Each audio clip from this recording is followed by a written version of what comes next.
and empathy for humanity. It's literally a matter of moral integrity, moral judgment, in a position of power.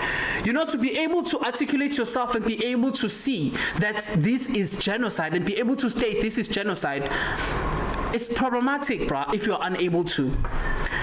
Because to be able to say that, it says a lot about your moral judgment, your moral capacity, your empathy, right? It says a lot about humanity, where you stand with care and humanity. It says a lot about you.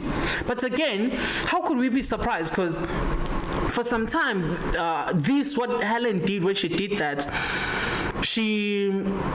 it's almost like maybe this is also a confirmation bias on my side in a sense, because it's almost like she just confirmed the feel that I always had with her where she talks about apartheid, for an example.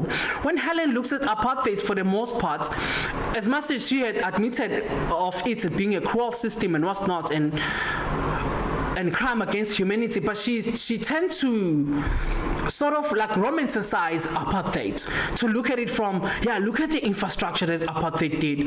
Like, people who look at apartheid as look at what the good benefits that apartheid did, look at what apartheid built for us and stuff like that. People who look at that are in denial of the forced labor, for example, that was involved with people actually being able to accomplish that. People being worked for less wages, abused and violence.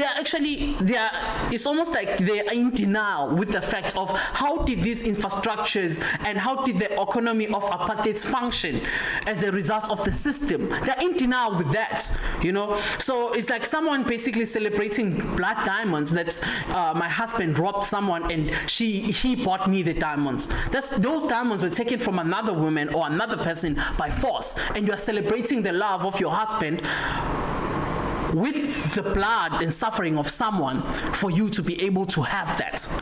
And that's what Helen Zilla does to me. She's like an apartheid denier type of person. So I'm not really that surprised the fact that she's unable to actually outrightly say there's a genocide in Gaza.